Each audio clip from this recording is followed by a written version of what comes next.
Hello and welcome back to the third term of the Global Journalism Seminars. I'm Caitlin Mercer, Associate Director of the Reuters Institute Fellowship Program, and it's so great to be back at Norham Gardens this week with our new fellows and back with you sharing some of our global conversations about journalism with the wider community through this online seminar series.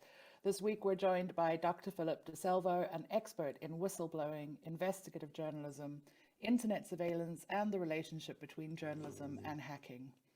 These are topics that some people in our industry tend to glamorize and speak about breathlessly, referencing Edward Snowden, wondering if their phone is being tapped by the NSA or the FSB, or worrying that Pegasus spyware has corrupted their mobile device. This is why I really like Philip, because he speaks to these threats, which are very real in some cases, without giving in to the temptation to over-dramatize them. And that's a skill that only comes with in-depth expertise. Philip is a postdoctoral researcher on these topics at USI's Institute of Media and Journalism and a visiting fellow at LSE's Department of Media and Communications. He also writes about the social impact of technology for Wired, Motherboard, Vice, Esquire, and others. Philip, thank you for joining us today. My pleasure. Thanks for having me once more. Great. You said that you think journalism is having a moment of reckoning concerning information security. Can you tell us why? Well, I think we need to start this conversation by mentioning the crucial role that various forms of surveillance have in our contemporary society, and in particular in its online or digital elements, if you prefer. So for a series of reasons, most of which go beyond the scope of this talk today, we and journalists too, in particular, are living within digital infrastructures that have, in data gathering and analysis, their own core political and economical traits. So this sounds definitely naive to say, probably in 2022, but everything that is done is through the use of commercial digital tools or within commercial digital platforms happens within this system, which collects data, stores them somewhere for business reasons or whatever. So this is obvious privacy implications that for the private sphere or everyone are a matter of concern, and there are huge debates in politics, in society, and in journalists too about these potential problems for the overall data-fi society, if you want. But when it comes to journalists, these concerns are deeply connected with their own freedom, the liberties, and the possibilities of doing their jobs securely. So information security, or Infosec, as it is always summarized, is the practice of protecting information by mitigating various information risks. So it is part protection, and I would say it's also part empowerment. So when it comes to the role that Infosec can have for journalists, this involves the use, for instance, of encryption tools, or other different kinds of alternative instruments, or software for communication, for data storage, and to protect information in transit or when it is stored on device. So basically, this is something that can be done in order to make sure that data and information is only available to those authorized to access, to read it, or to apply this to communication. So to make sure that data in transit is really only available to the sender and the recipient. So said in simpler terms, encryption means locking data and communication with a safer and stronger digital lock, and in some cases, making communication anonymous or not traceable by third parties. And I think this description really already applies quite nicely to the needs and the problems that journalists have to face in the digital context. So in this sense, I think that Infosec is one of the lines of defenses that journalists can and should adopt in face of these various online threats may jeopardize their own security. But up to this point, I try to frame surveillance as a predominant business model or as an organizational structure for how the digital environment works. But actually nowadays, it's also something that various actors can conduct directly on journalists for various purposes, being them criminal, political, authoritarian, or whatsoever. And we see increasingly an increasingly number of stories reporting on how journalists are being put under surveillance on purpose to track their communication, to track their work, and to track back the origins of their own stories, which are, of course, the sources.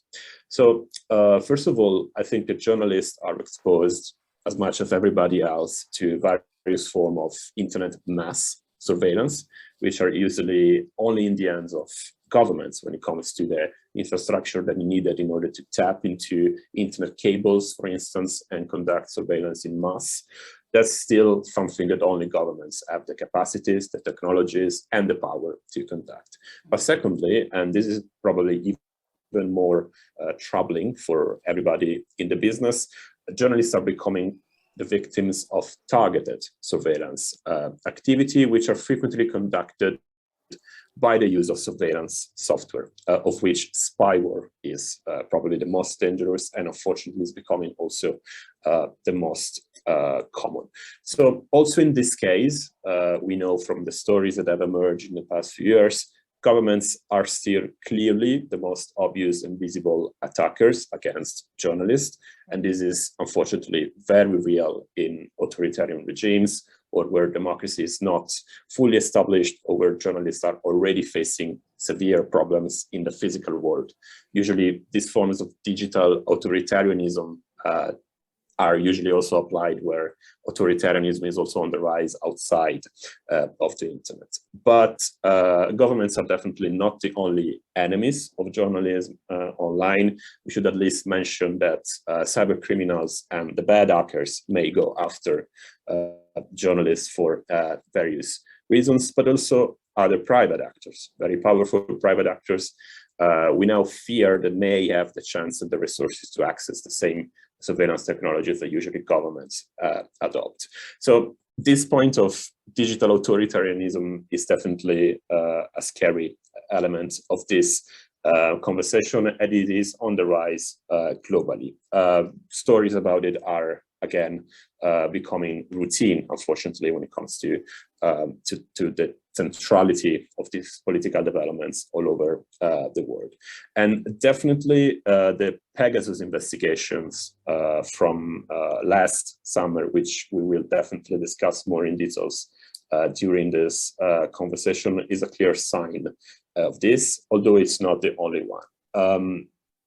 So we know that tools are increasingly available to various enemies of journalists. They are being used, and the ecosystem in which journalists tend to operate on the internet expose them to various of these risks. So I think that all journalists should at least dedicate some of the resources and time to actively considering information security within their own working routines. And we should, from start, stressing one point, which is keeping in mind that information security is very adaptable, and each and every individual journalist has different needs and potential risks to respond to. So whereas it's definitely true that not everybody should start adopting all the Infosec tools available like there, at the same time, it's also true that not everybody is at risk somehow. The risk might vary, but there is definitely something that everybody can do in this area. So, and one point that should be definitely underlined from the beginning is source protection. So, because if we start to apply the ideas of information security to very concrete scenarios like source protection, it starts to make more sense.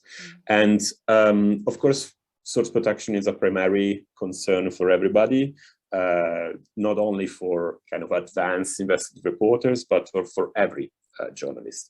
And I can tell that for every source, there is an information security practice that can be adopted according to the risk scenarios where this has to be done. And information security, in most cases, is basic digital hygiene, which refers to the use of very basic practices, such as using strong and meaningful passwords to protect online accounts, software, and other online services, and also being aware of some more easier attack that journalists might be exposed to. Of course, Pegasus, spyware, mass surveillance are the most concerning of all these risk scenarios, but others are really more banal, and they may happen randomly. So phishing emails and clicking on the wrong link, as may happen in various situations, is something that can concern everybody, and everybody can be victim of that, also randomly, without being explicitly under attack by very powerful actors. So there is definitely, unfortunately, still some resistance by the journalists in this area, and research shows this. But it is, at least to me, entirely clear that information security is journalistic by the definition, and as such should be part of everybody's routines at certain level. And while Infosec still has an hacking allure, because some of the tools come from hacking, we can say that, and encryption is definitely connected with various privacy-savvy technologies like hackers and activists, it is now something that belongs to journalism for various and obvious reasons. So even if we have to look for hackers to be protected, I think that makes really sense for what journalism is today. We spend a lot of time in media studies and journalist studies saying that journalism is becoming increasingly hybrid and prone to hybridization from outside the journalistic field. Well, I think that outside the journalistic field, the good hackers can definitely be of help and support and assist journalists by creating very meaningful and important Infosec tools, which are already available there, and journalists should definitely considering using them in order to be at least at some level protected from some of these threats that we just mentioned. Great. There's a lot to unpack there, Philip. I want to zero in on, you've specifically researched how journalists perceive the threats of internet surveillance. How accurate was the perception that you observed? Are we worried about the right things? I mean, you've said, you know, there's the sexy things that we talk about a lot, and then there's some really banal things. Yeah, what's the perception level like? Well, in this area, I've conducted research focusing on European investigative journalists to see how they conceptualize internet surveillance, and in order to contribute to the understanding of what really concerns them, what makes them feel under attack, and also what they do to try to respond to these pressures. So I've kind of published a paper in 2021 by Journalism Practice, which is a journal specifically dedicated to journalism and the actual practices, as the name goes by, the journalists use. And I've been focusing on a small sample of investigative reporters affiliated with the International Consortium of Investigative Journalists. I'm saying this because the results I've gained are really the kind of the expression of a niche of very advanced investigative reporters with already some experience and at least some awareness about information security. So further research is needed in order to have a clear understanding of what is happening in the business when it comes to these issues. But focusing on the very advanced reporters also makes sense, because we can at least start to grasp what are these fears and concerns that journalists tend to share. So journalists, from the results of my research, tend to put the security of their sources ahead of any other concern. And this is, of course, correct. And I think that, ethically speaking, makes a lot of sense. And they also fear that losing sources in parallel to the ethical concerns may also be a form of silencing, may also be in the long term a form of censorship, of self-censorship. And they fear that because of surveillance, sources, and in particular certain sources coming from sensitive environments, may want to silence themselves in order not to take more risk. So there is a parallel ethical and censorship-oriented concern here. When it comes to surveillance, moreover, it is frequently defined according to its invisibility. So one of the traits that concerns journalists more, at least in the sample I've worked on, is the invisibility and uncertainty of surveillance. And this is due to different factors. When it comes to governmental surveillance, what journalists fear is the secrecy of it. So the fact that governments, of course, conduct surveillance in secret, there is little transparency about the activities, and there is also little discussion about what are the actual powers the governments have to conduct surveillance over the internet within their own border. And outside of the borders, these journalists tend to work in a transnational environment. If you think of the Panama Papers and all these cross-border investigation, they refer to various countries, various scenarios and various legislations as well. They tend to fear what are the agreements the country may have among them. So for instance, if an Italian journalist, just by example, is working on an authoritarian regime, that sources in that authoritarian regime, the journalists tend not to fear the Italian government for obvious reasons, but they tend to fear there may be a connection between their country and the country they are investigating when it comes to sharing intelligence data. They may compromise or jeopardize the security of sources in the country that is being investigated. So these intelligence agreements are usually very little transparent, I would say, and also they tend to be approved and kind of put forward in time without little scrutiny. And then when it comes instead to other forms of surveillance and to spyware in particular, well, we have to say that spyware is hypersecretive. It is secretive, technologically speaking. Malware, this kind of malware are usually designed to be not traceable, to operate under the radar, and to leave no traces of their presence on the victim's devices. So, and there is also little ways of actually having a clue whether some surveillance is on, because the spyware tends to not be found. So this creates a sense of uncertainty and doubt that makes most of the journalists work as if they are already infected, which has definitely an impact on how they work, on how they behave, on how they relate with the sources and colleagues.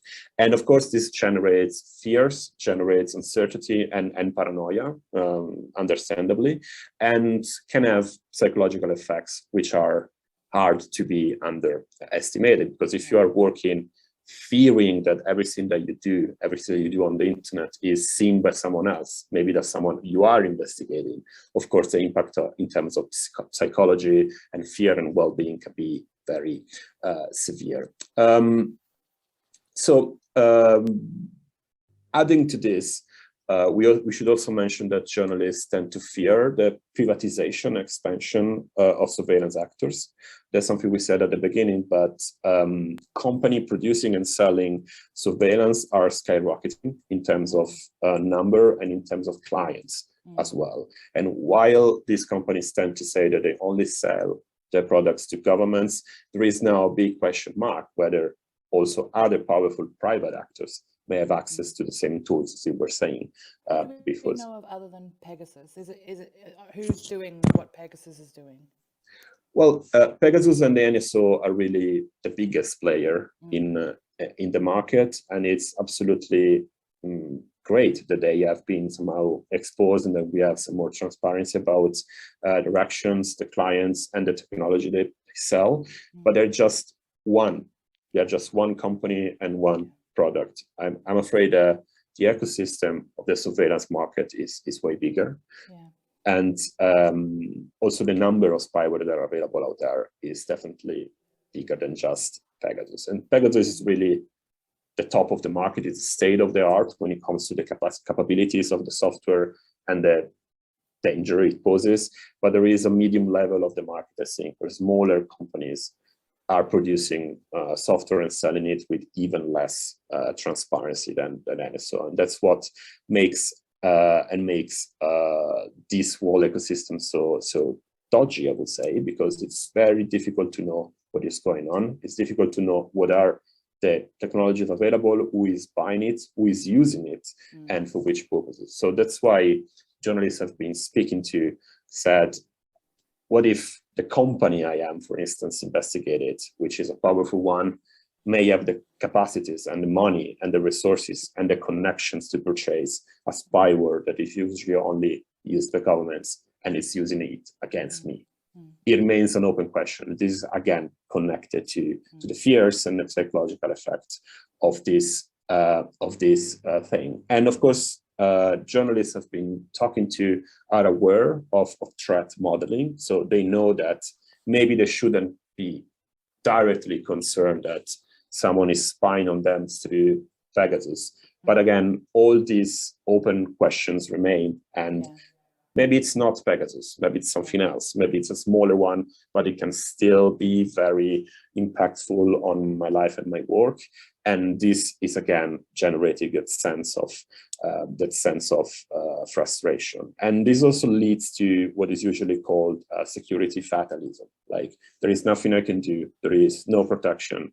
It's better to throw away all the technology and forget about it, which is very dangerous. But actually, there is, in most of the cases, something that can be done. There are line of defenses, there are responses available out there, there are software that can be used, and there are alliances that can be created in order to protect journalists. So this sense of helplessness is really dangerous, but it's also kind of understandable, at least for those journalists who are really working in a very dangerous environment. And then, of course, my research was published before the Pegasus revelations, and back there, journalists were really concerned with phishing emails. So what happens if I click on the wrong link again and I get a spyware on my computer?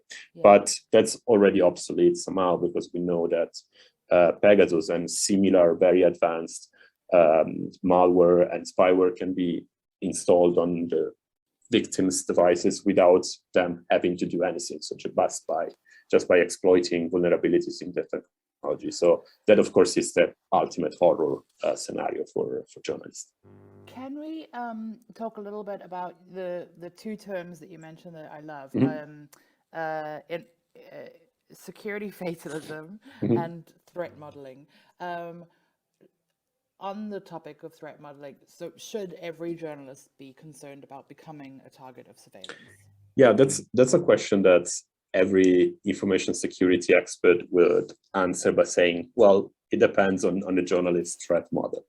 And I'm not a technologist, but I share this view because every journalist has a different threat model, and it is important to look at internet surveillance, as you were saying in the opening of this talk, as something very factual, something very real, without having to imagine that it is kind of magical or hyperpower or kind of the big brother. Those kind of images makes little sense. Unfortunately, internet surveillance it's very real again, and not all journalists need to face the same risk, but all journalists are facing some risks. So obviously, if you are a national security reporter cooperating with the next Edward Snowden, you have a set of priorities which may differ, obviously, from those of a local reporter investigating their own local council operations, for instance. And Susan Mcgregor, who is a professor at the Columbia University and is really the pioneer of the studying of Infosec and journalism, she has recently published a book titled Information Security Essentials, which I really recommend to everybody, which is all grounded around the notion of threat modeling, which is, it is really something that starts every discussion around information security.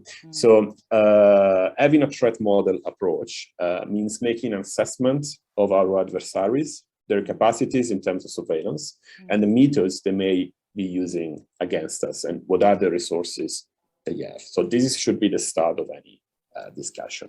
So encrypting everything Snowden level may sound as a good advice in principle, but in the case of the local reporter investigating their own local council, may be too much, may be overreaching, may actually make the life and the work of the journalist almost impossible. So maybe they don't need to work as if they were cooperating with the next Snowden, but still there is some other things they they should take into account. So this is why I say that a tailored approach is always needed when it comes to threat modeling. So everybody should do something, starting from very basic stuff, such as digital hygiene, as we were saying, using strong passwords, and in order to make sure that their own presence online is still enough secure and protected. So research says, too, and it's again the work of Susan Mcgregor and Elizabeth Watkins, that journalists tend to work under a security by obscurity mindset, which they define as the belief one need not to take particular security precautions unless one is involved in work that is sensitive enough to attract the attention of government actors. And this is problematic because not all the surveillance is state actor level. Not all the surveillance is applied only to journalists working with the next Snowden. But again, a reporter may end up in being under surveillance for different reasons. Also randomly by a cyber criminal attack through an email account. So, or what if you are a journalist covering non-sensitive topics within a general purpose publication? You may think, I don't need to adopt anything, but that could make you the weak link and the first line of attack to get to your colleague who are actually working on sensitive topics. So this is why I think that there's something that everybody should be done. And again, this is also connected to the fact that we don't know so much about what is happening with surveillance. And internet surveillance is a definitive black box, to use an expression by Frank Pasquale. We know what is happening, we know what the outcomes are, but the actual mechanism that make it work are obscure, not transparent, etc. So since all these big question marks are there, we should really consider it a threat for everybody. Maybe, again, not at that highest level, but somehow it is. And again, some of these digital hygiene practices are really daily basis activities that everybody can do. You don't need a PhD in cryptography, and it's not rocket science. So using Signal instead of other commercial messaging apps, it's a better advice than not using it. Would Signal protect me from being targeted by a state actor with Pegasus? No, but still, this doesn't mean that we should completely forget about information security just because there is the remote possibility that something so severe could happen to me. So it is really, I would say, we need a really broader approach to information security, and there is little that everybody can contribute to make journalism more secure and also safer. How would you threat model something like Pegasus?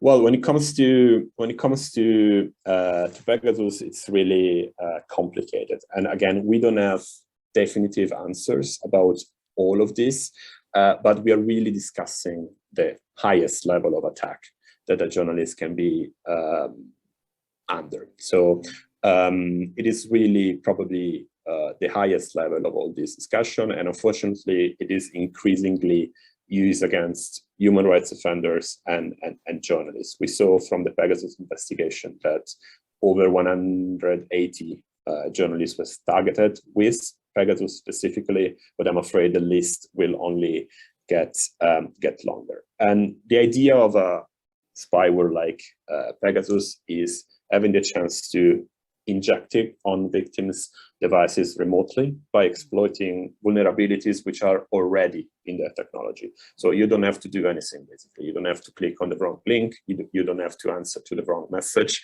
It just happened because in the case of Pegasus, at least, one of the apps you have on your phone or the operating system itself has a vulnerability that the producer of the spyware know how to exploit.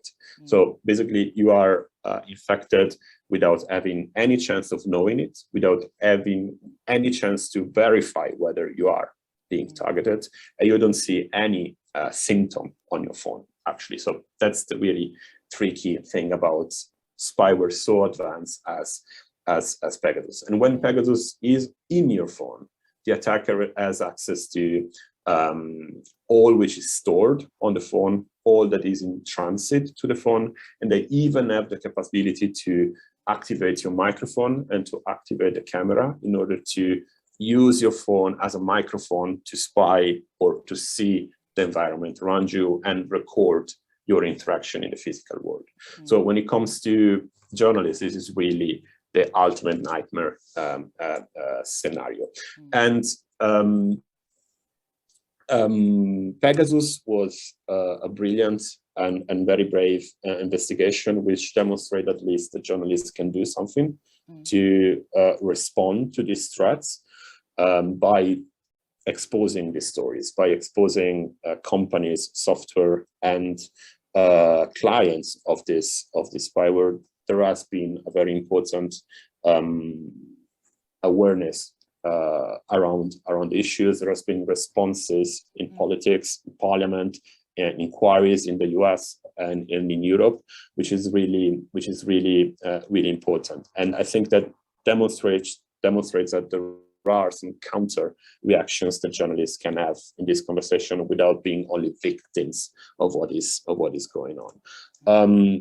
This said, transparency is still very limited about who buys the software, who uses it, and also on behalf of the companies, what are actually the capacities they have to sell it. It is really only governments, or it is becoming more and more diffuse somehow. And the fears and the dangers are precisely that it is escaping the government's hands and is going also somewhere else. And unfortunately, this is also becoming real also in Europe. Recent developments in this area, new publications, was a new one in The Guardian in the past few days, show that also this is happening also in Europe, in Spain, in Hungary, and elsewhere. So it is really becoming a priority when it comes to what are the risks that journalists are facing. And threat modeling here it's really complex. And technically speaking, if you get infected, you're done. And there is no specific line of defense when it comes to, you can use software X to protect yourself. Unfortunately, to the best of my knowledge, but again, I'm not the technical expert here. The only thing that is recommendable is to apply as much digital hygiene as possible. So keep your devices updated, delete apps that you don't use, because that can be really the entry point with a vulnerability, and these basic things.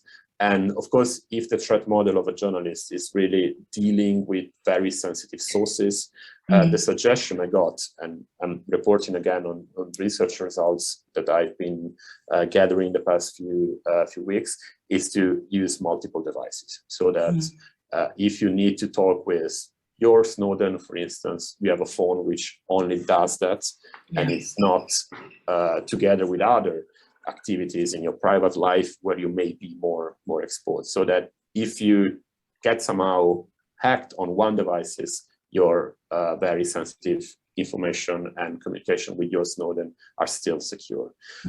Then there are some other technical things that technologists have shared with me, and there are some more advices, but there is no silver bullet solution, unfortunately, and it really goes to digital hygiene and such things. And we should keep in mind that this skyrocketing explosion of the use of spywares is also connected with a market of 0 days vulnerabilities and the exploits connected with them. And the Pegasus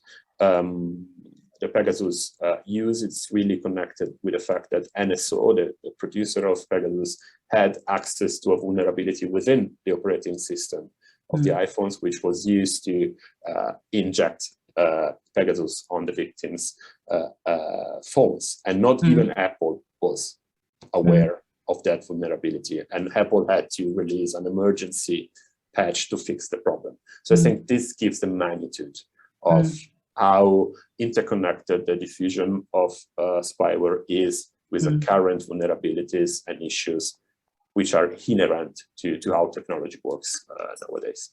So, Philip, when I hear you talk about this, it goes scary, scary, scary, scary, scary, scary, scary. And then how much does it cost to infect one journalist's phone with Pegasus? Well, Pegasus, it is really expensive. I've read some estimates about $500,000 US for one single attack, but there is a huge discussion about how that actually translates then into practice. And I'm not so confident with the figures to quote them explicitly, but it is really expensive. And that makes it something that is, of course, done to target specific people, which may be already under the interest of a state actor or a comparable, powerful actor. So this is, again, it gives us another point about how threat modeling is important, because maybe you are not a direct target of Pegasus because you are not investigating a government in an authoritarian regime, but that it's not the end of the story, because your colleague may be, so you may also be involved in that. And then what we learned from experience, unfortunately, is that the difference between targeted and mass surveillance is becoming very, very blurred. And so if, I don't know, I'm really playing with the figures now, but if 1,000 people are targeted with Pegasus, and all these are journalists, it means that a wide network of people will end up in that target. And it's easy to multiply the diffusion of that spyware in kind of tens of thousands or whatsoever. So we should also be very skeptical about saying, well, this is targeted, it only refers to specific people. It does, but until it does not, I would say. Yeah, fair. I'm just looking at the time, and I really want to get to audience questions as well. So let's come back to encryption, because I want to talk more about encryption, but perhaps we can do that through the questions. Can we talk a little bit before we go to audience? We've pivoted to video in the past. We've pivoted to audio in the past. Does journalism need to pivot to Infosec? Should newsrooms be responding to threats in a more kind of systemic ways? Is there like a job role required in every newsroom?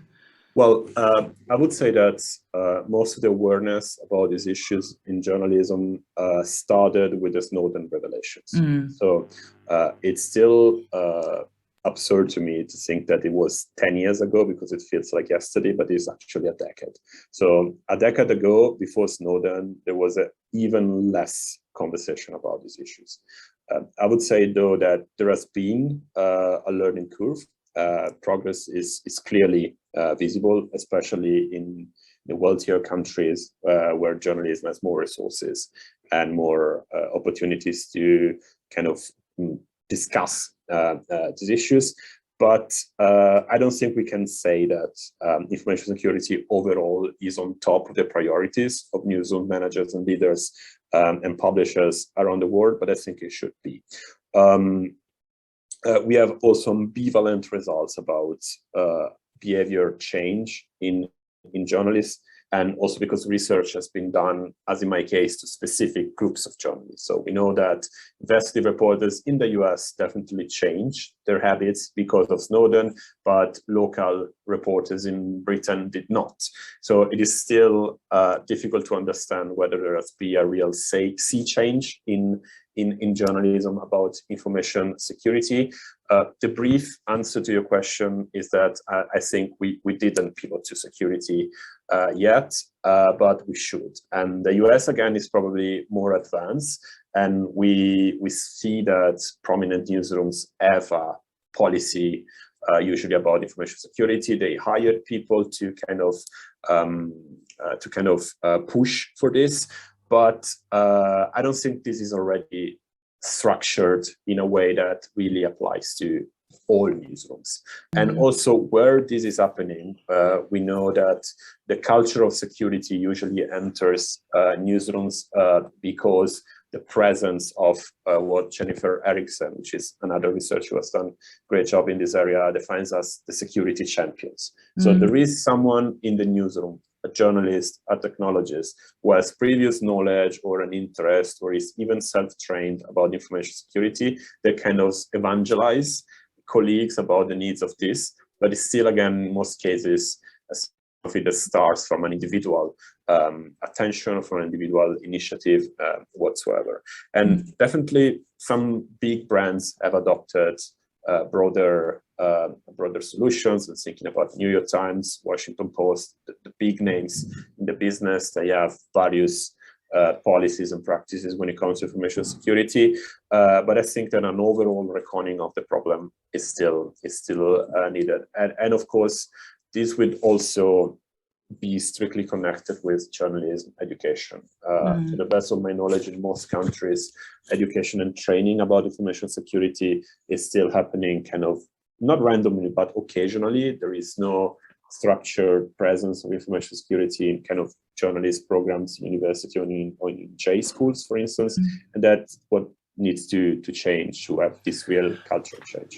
Well, this is actually, I wonder if we could go to Paul Farrell, whose question is, how are we doing? Paul, do you want to ask your question about training? Yeah, sure.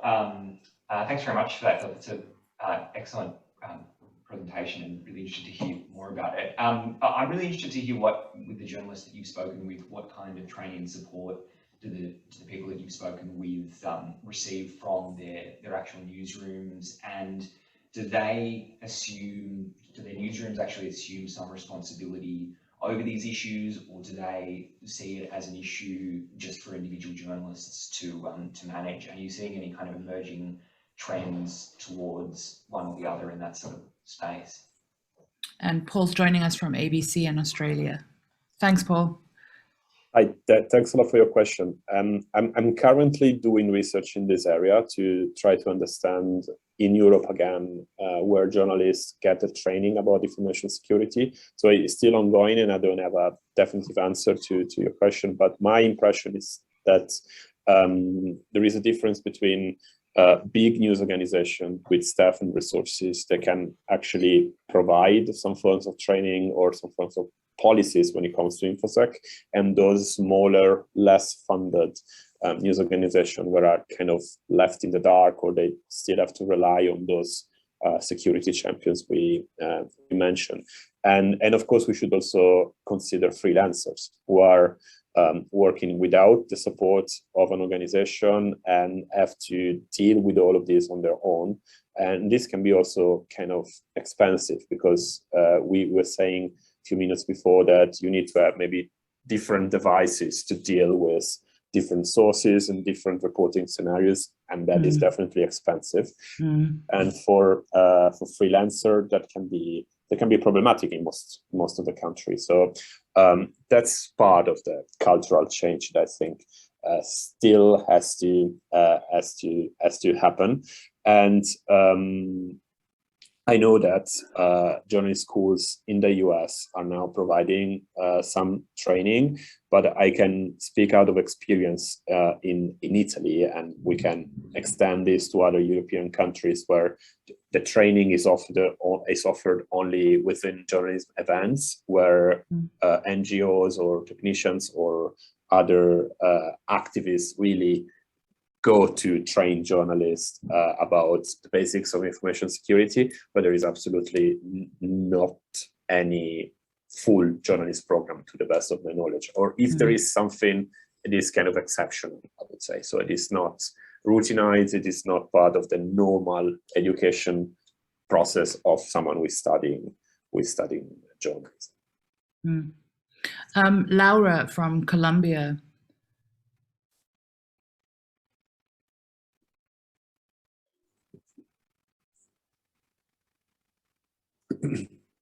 I'm sorry, we were muted. Hi, thank you for being here. I want to ask you, what are the most common mistakes journalists make that can make us vulnerable to attack by other actors? So what are the most common mistakes journalists make that make us vulnerable? Well, I think there are mistakes that journalists do, but I don't think the mistakes is the normal way in which journalists end up in trouble here. Just keep in mind what we were saying about Pegasus, and unfortunately, the direction of the business is actually going more and more in the direction of this zero-click attacks that infect you without having you to do anything. So in that case, I wouldn't even talk about mistakes. It's really the evilness of how these things are developing that gets you. But then again, when it comes to the mistakes, I think these are part of what everybody, not only journalists, tend to do, which is being lazy with technology. So you don't update your computer because you think it will take time. You don't update your mobile because you need it constantly on, and it takes 1 hour maybe to be updated.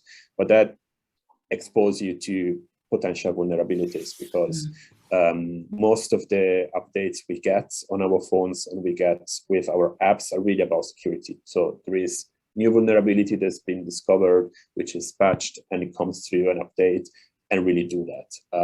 I'm saying this also to myself because I also tend to become inevitably lazy when it comes to technology. So a general advice I would definitely give is to not be lazy when it comes to this very basic stuff, because they sound basic, but they are really fundamental. They can make a big impact. And then again, using, for instance, I mean, I'm just brainstorming with myself, but for instance, using disappearing messages can be of help, because if messages are not stored on your phone, they cannot be found out, they cannot be recorded, they cannot be used by others if you lose your phone, for instance. Or even if someone is spying on you with a spyware, the seconds in which messages stay there can really make a difference, instead of having your messages permanently stored on your devices. And then again, keep in mind that some of the things we do on our devices end up being stored elsewhere with automatic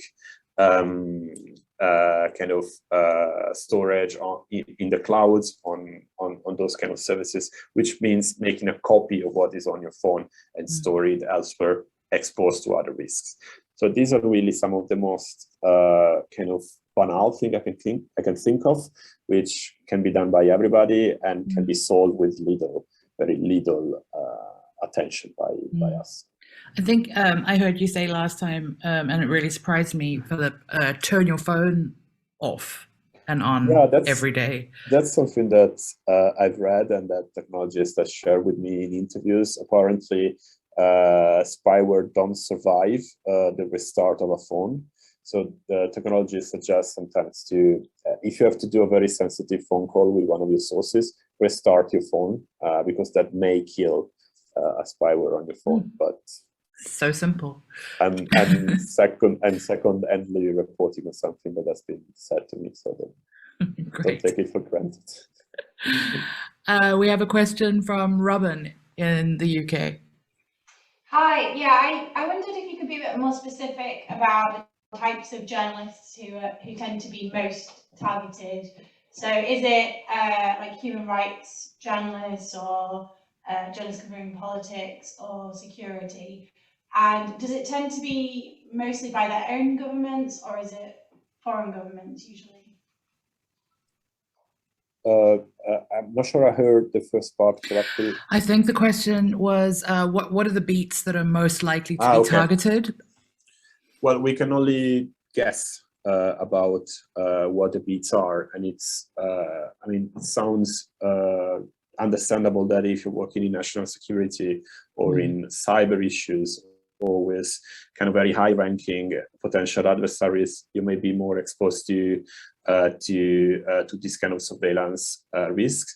But again, I don't think there is a benchmark there, and it is really up to everyone's threat modeling. So if a journalist starts an investigation into the activities of a non-democratic government or an authoritarian regime, it is clear that they may have to face the most severe consequences. While instead, if you are a sports journalist journalist covering even a important, I don't know, football team. Maybe you don't have to fear that may spy on you directly. But again, what if you are a sports journalist investigating a very high-ranking doping case with an authoritarian regime? That changes everything. So the thing about threat modeling, and I really recommend again Susan Mcgregor's book about it. It is really adaptable, and maybe your threat model today with this investigation, it's not the same you need to apply in a month from now when you start working with something else. So there is a basic level of things that can be done, but then everything changes according to the situation where you are into. And to answer your question, I think, again, it's difficult to do a benchmark.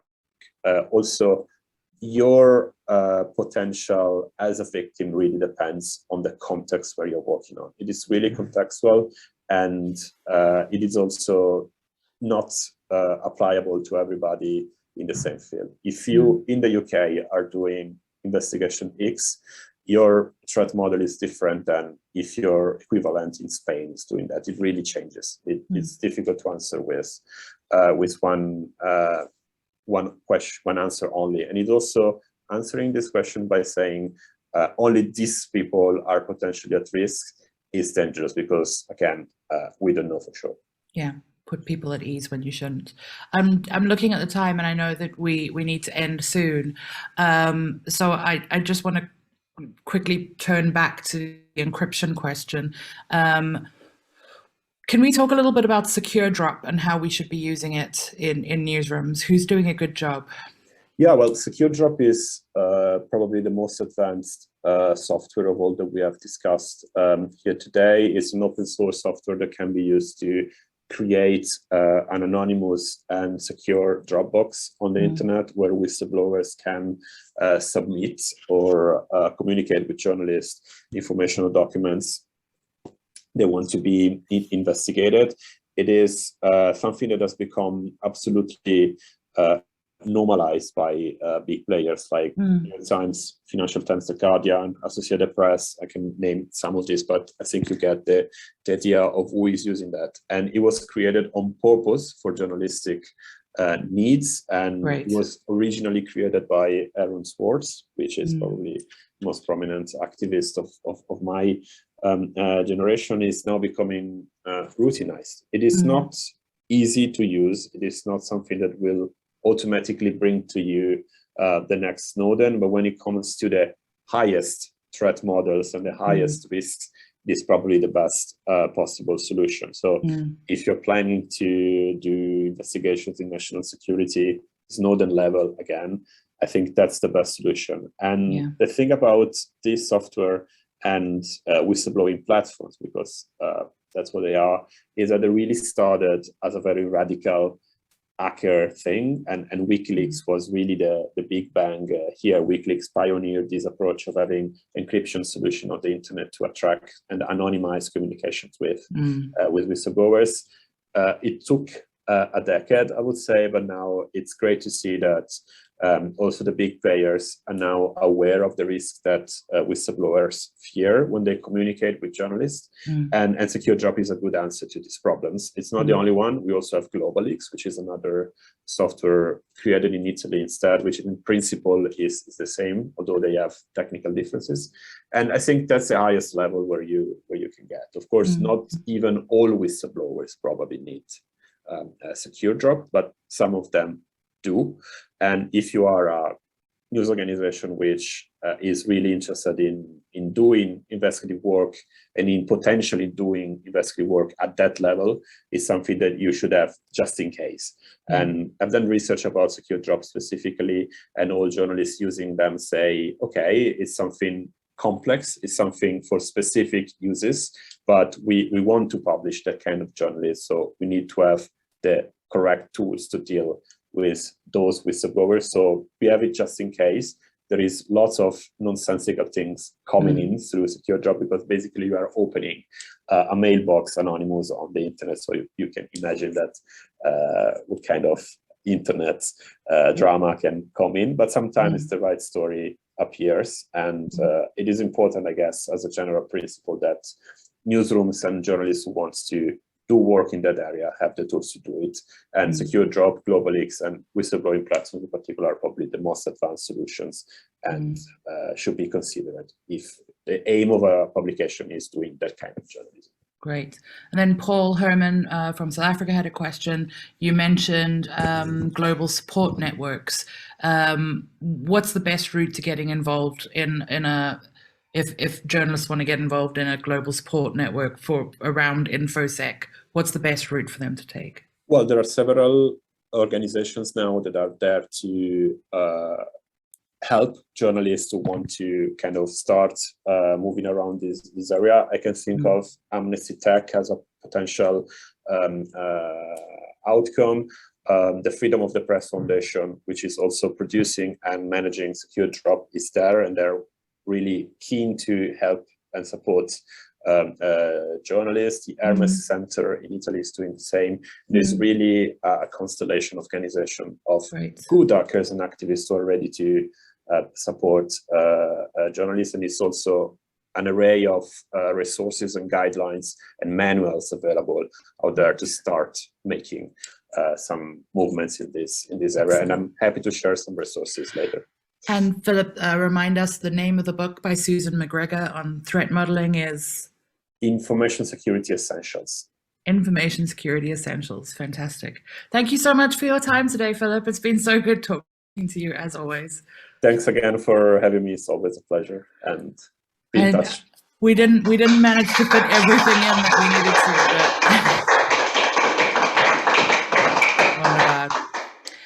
but thank you. Thank you. See you next week. Take care. Bye-bye.